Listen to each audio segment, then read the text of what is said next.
Hi, welcome to Mind Your Mind, the podcast completely dedicated to mental health. Here, we will explore and discuss the state of the human mind and how it impacts your overall well-being. My name is Ethel. You can also call me my psychologist, GH. I'm a clinical psychologist, and I'm glad you've joined me on this self-exploratory journey for growth. In each episode, experts will join us pursue clarity, inspiration, and a greater comprehension of the complexities of the human mind. Remember, there's no health without your mental. Hi and welcome to Mind Your Mind, and today we're actually looking at autism. We're looking at a series that is starting from the very early years all the way into the adult space, because once someone is diagnosed with autism, it's for life. We'll get into navigating all of the lifespan that is of the individual. Now, at this point, I think that it's important to look at what do we do as parents, either at home and then, of course, in school. We've talked about the early signs.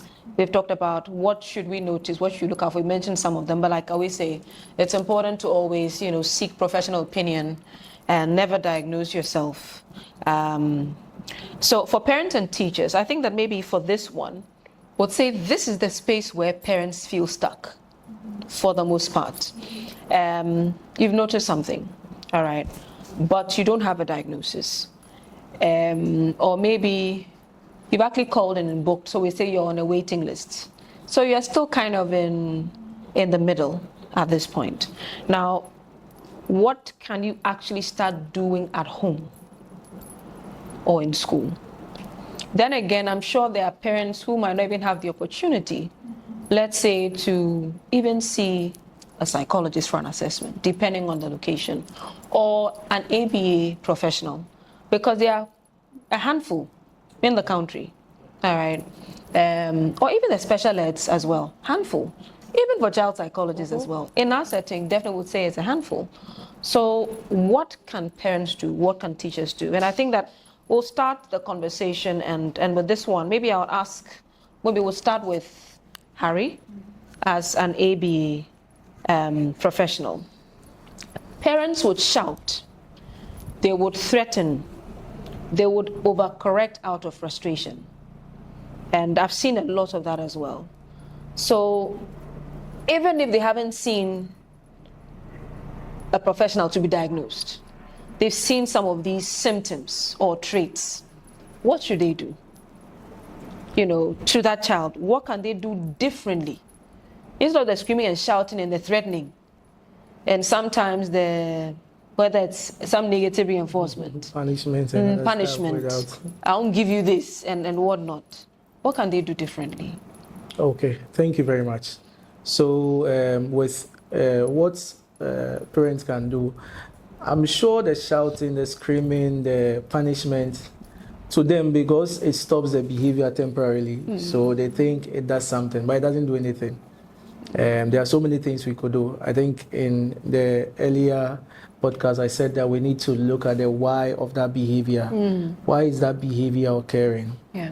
Now, we said earlier on that they normally struggle to put whatever that is going on in words. Yeah. If they are struggling, then you need to teach them a replacement behavior. If the child is showing a behavior, your child is engaging in some kind of behavior, look at the why of the behavior. What is happening? Why is this happening? Then teach a replacement behavior. So maybe your child wants maybe a candy. Okay, we've used candy several times. That's ABA, the misconception.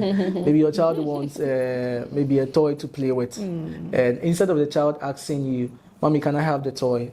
the child rather cries. So the first question you could ask yourself as a parent to help your child while maybe you're on the waiting list or you decide to seek your a professional, the first question you need to ask, why is the child crying? Yeah. So when you ask the why question and you are able to answer it, then you ask yourself, okay, what communication skills can I teach my child? Maybe you want to start with pointing. That's still fine. Sometimes we don't just start it with a big full sentence. Mommy, please, can I have this? Maybe you want to start with pointing. That's okay. Just reinforce that little steps that you want your child to be doing at home. Yeah. So I will advise parents that let's always look for the why of the behavior and teach a replacement behavior. Right. The replacement behavior can be taught in all other angles or all other functions of the behavior. Right. You could help them. Let me not use my terms, but there is something we call the ABC, Okay. the antecedent, the behavior. Antecedent is what happens before the behavior. So if my child is crying, why is the child crying? What happened before the behavior? Let's look for that. We could modify that. If it's in a social setting and it's a crowded place, okay, then why is he crying? Okay, I think my child is not comfortable here. Yeah. So then you know how to modify that kind of antecedent, modify that kind of one. Then we have the consequence manipulation. What happens after the behavior also matters a lot. Yeah. Sometimes we don't know, but what happens after the behavior is the key thing that either reinforces the behavior to happen more in the future or doesn't reinforce it. Or maybe let me say reduces the behavior. Right. So their shouting could either increase the behavior. That's it. Definitely to increase it. It will not decrease the behavior. So we should find an appropriate response instead of the shouting, because if you shout, it will increase the behavior again. Right. If you engage in punishment without teaching a replacement behavior, it will still increase the behavior because the child is not learning anything new. So why of the behavior and find ways to change what happens before the behavior and after the behavior. Right. Thank you. Right. Now, when you mentioned, so there's some reinforcement that's going on. So how do we reinforce good behavior without bribing? Wonderful. Yes. We'll just give you the tablet. I mean, if I know it's a tablet that'll keep you quiet, just so I'll just give you that one. Okay, Exactly. so that's a very good example, a very common one. How do we reinforce the behavior we want without bribing? Okay, so when bribing comes in, it's two different. Reinforcement and bribing is two different things. Reinforcement is basically to increase a desirable behavior, to increase a good behavior. Yes. But bribery there at the long run will increase the negative behavior. So the child is crying, then you just give the tablet. Yeah. At the long run, in the near future or days to come, it will rather increase the bad behavior of crying. Right. So maybe just simply put, bribery increases undesirable behavior or bad behavior. Let me put it maybe for better choice of words. Then reinforcement increases good behavior. So for you to reinforce a good behavior, if you've seen your child doing something, it should be immediate. So maybe the child comes to you and points at the toy, maybe someone who is non-verbal for now, points at the toy. You should reinforce, oh wow, nice pointing at the toy. Okay, come. Then just give it to the child. Okay. And also you need to be very, very specific. And I think they should go out to the professionals. I think parents are tired of the good job. Good job is more broad. Good job about what? Are you getting it? Okay. If the child is sitting, oh, nice sitting. I like how you're sitting. You're doing so well. And one last thing that I will advise parents to let it be consistent. Right. Sometimes we try it today, tomorrow we don't try it. I know they have their own busy schedules, but we can try as much as we can for reinforcement to work so well. Right. It has to be consistent. You give it today, tomorrow you give it. Try as much as you can for it to be consistent. So it should be immediate. It should be specific. The main thing that you want the child to do, let it target what you want the child to do. Right. Not any kind of approximation, unless you are breaking them into smaller tasks that you could accept the approximation, and let it be consistent. Great. Yes, please. Right. So before I come to the teacher, I have a scenario. I want to find out from the child psychologist. Let's not ignore the parent. Most of the time, Autism Month, we are looking at the child. What about the parent? So what emotional toll does it take? That is on the parent. How do they feel? What are they going through? And then how do we support, especially the ones who blame themselves? Is it something I ate? Was it the fight I had with my in-law? Maybe I'm cursed or something. Because you have some parents have their first child who's been diagnosed with autism, a second child diagnosed with autism, the third child diagnosed with autism. Now, it becomes very hard to explain and to support because they don't understand why just me it's been one child after the other, and sometimes their partners also leave them. So for the parent, how do we support such parents? Right. Thank you. So parents are looking for answers, and in the absence of answers, they are grief-stricken, confused, uncertain about their future, and then there's all the financial stress of seeking help, sometimes from 2-3 different sources without any answers per se, and this is ongoing for years. Then sometimes there's also this struggle within the home where the child who is receiving all the care becomes, should I say, the problem for the rest of the family. So the other children who are doing well, who are fine, begin to think that that child is more loved and cared for. And that can even be more painful for the parents, because now how do I juggle my attention given? So yes, parents go through the grief, they go through the uncertainty, the loss, and the saddest is the defeat. You know, what haven't I done to help this child, and why is the situation the same? And so we cannot blame parents for some of the actions they take sometimes, to either punish the child or screaming and so on. But yes, to support the parents would mean that we sit with them eye level and talk with them, explain to them the diagnosis, explain to them what it means, but put things in perspective. I was talking about strengths and weaknesses. For most autistic children, or for most children on the spectrum, there's something they are able to do extremely well, even better than all their colleagues who are even typical.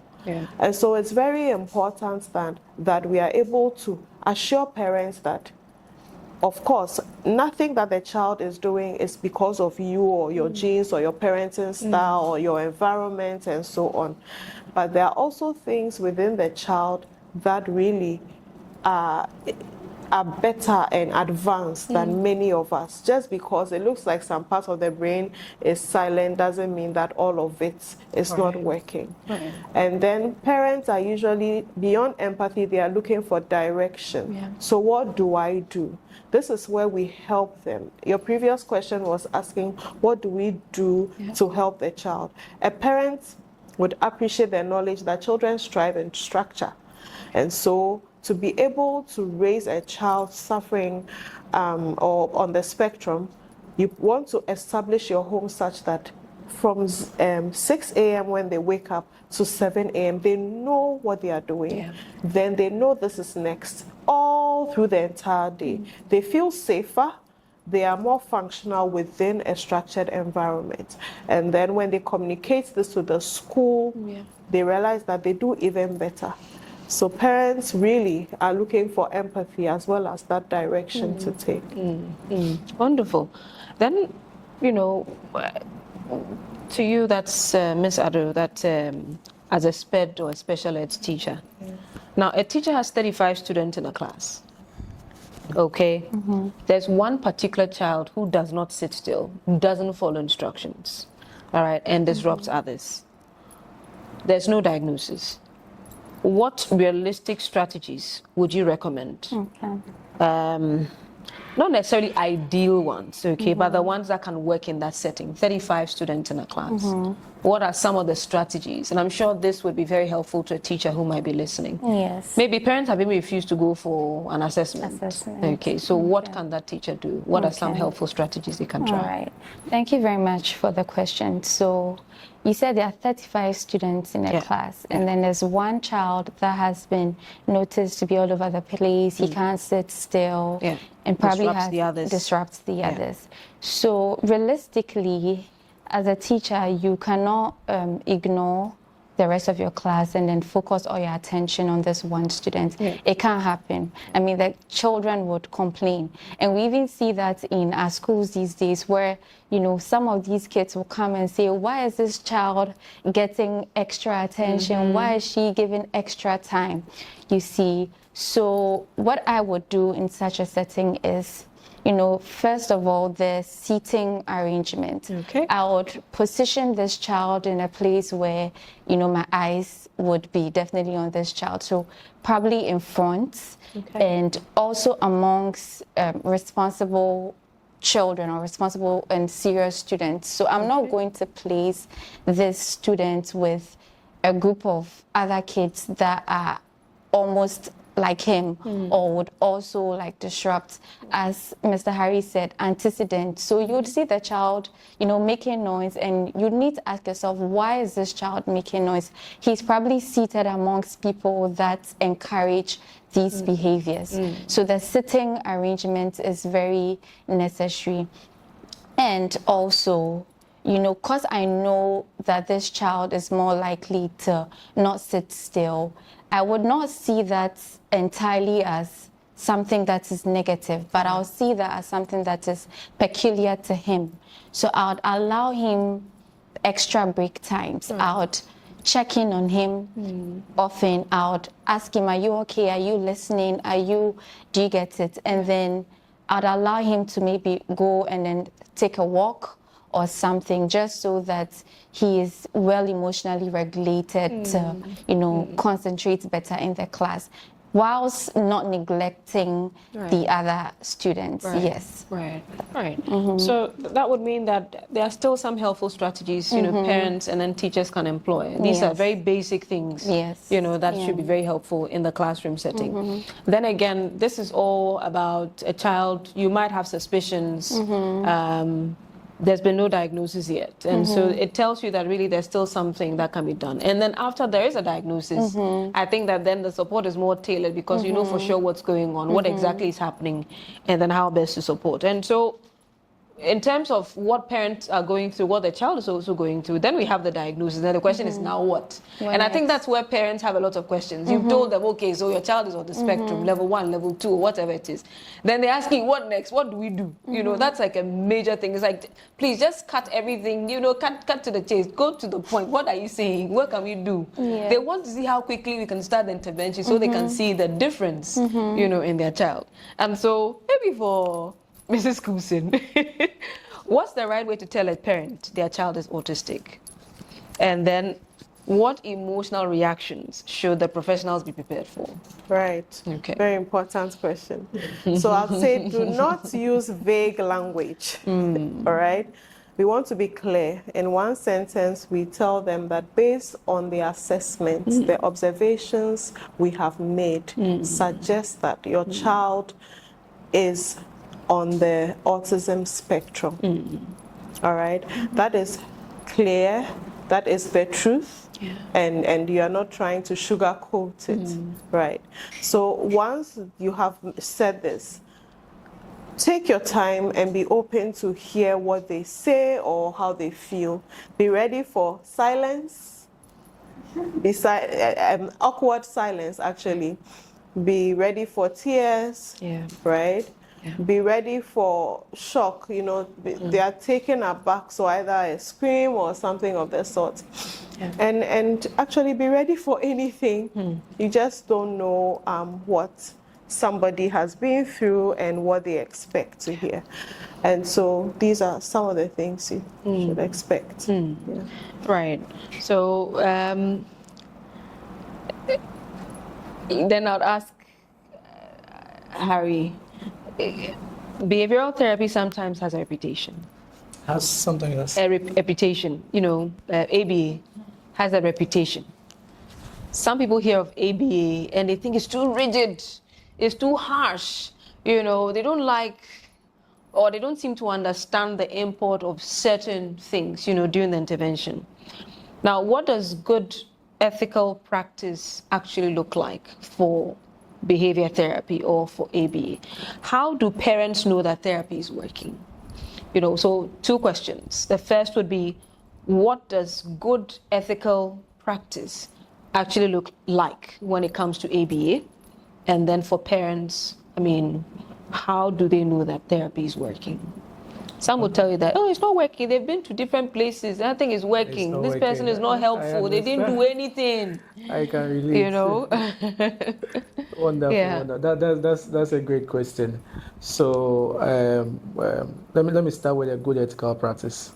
I'm sure when it comes to ethics, there are some bodies in Ghana that regulate this ethical practice. Yes. Like I think broadly the Ghana Psychological Association or Council. GPC. Just to narrow it to the behavior practice, applied behavior analysis. I think it's still evolving. Yes. Is it the ABAG? Yes. ABAG, yeah, Yes. it's still evolving. Yes, I'm sure with other allied health professional, OT has theirs, speech also has theirs, everyone has theirs. So they regulate, they see the kind of work that everyone is doing. Aside that, you, the ABA therapist, one thing that is more ethical to you, which we should practice, is making the therapy more individualized. There's a saying that when you meet a child, one autistic child, you've only met one autistic child.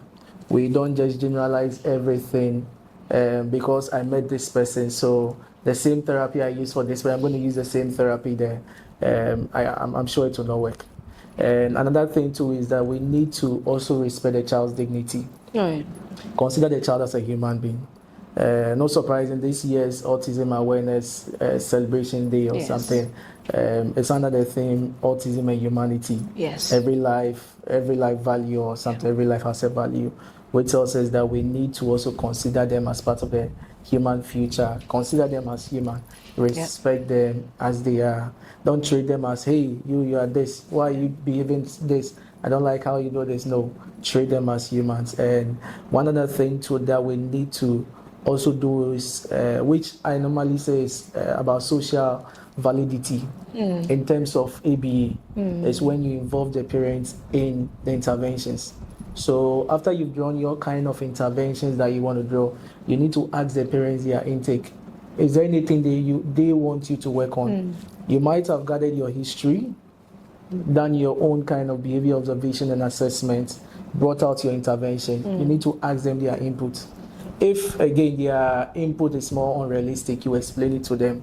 If it's realistic enough, you add it to it. Right. Because in a more cultural setting, that is why I want to bring it here. In a more cultural setting, maybe they have their own kind of goal. That at 6 years, I want my child to be able to do this. Yes. One man just told me that the only thing he wants the child to do is just to say daddy. Oh. That's what he wants. Though it may be somewhere, but that's basically what the manual, which should tell you that he's focusing more on the child verbalizing something, saying something. So we need to also ask of their inputs, which also makes it more ethical at our end. Then making sure that you avoid harm. Don't beat the children. They may show certain kind of behavior as a therapist. Don't beat them. Advise the parent to some point not to use kind of physical punishment or any other kind of. There are some maybe deep, but physical punishment. Let me leave it there. They shouldn't use that physical punishment. Don't deprive them of their basic need, their food. These are all ethical practices that we must uphold in high esteem. Then to answer the next question, which is has to deal with how would the parents know that this therapy is working? It's working. Yes. So to we ABA therapists, ABA is more data. Should I say data metric or data centric? So we track data in terms of frequency, duration, their independence level. That's in a graph form. Right. So it's more data. But how would the parents know? I'm sure parents don't understand the data. Yes. How would they know? They may know that by the level of independence the child is gaining. Right. They may also know that by the progress that is being made. Sometimes progress is not only about gaining a new skill or learning a new target. Progress could be about you also maintaining the previous thing that you've learned. Yeah.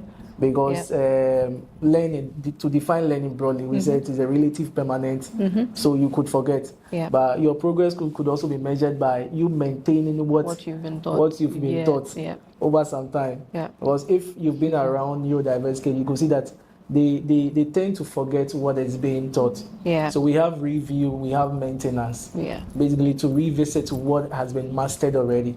So progress again by what the new things you are achieving again, and also by keeping what has been also taught, and also by sharing your what do you call it, your progress, or Right. generalize, let me use the right word, by generalizing what you've achieved in your therapy setting with the parents. So when you are able to achieve, okay, now the child could sit for about 10 minutes or about 45 minutes, Right. which is a full period. Okay, so let's try that at home. So this is what we've done.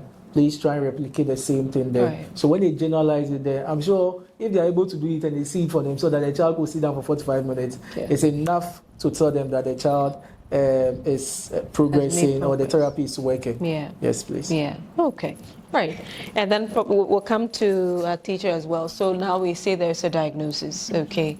And for the next step, I think for parents, the first thing they look at is maybe an IEP or some accommodations. So what does an IEP, that's the individualized education plan, what does it look like in practice, not just on paper? Okay. So in the school system. Okay.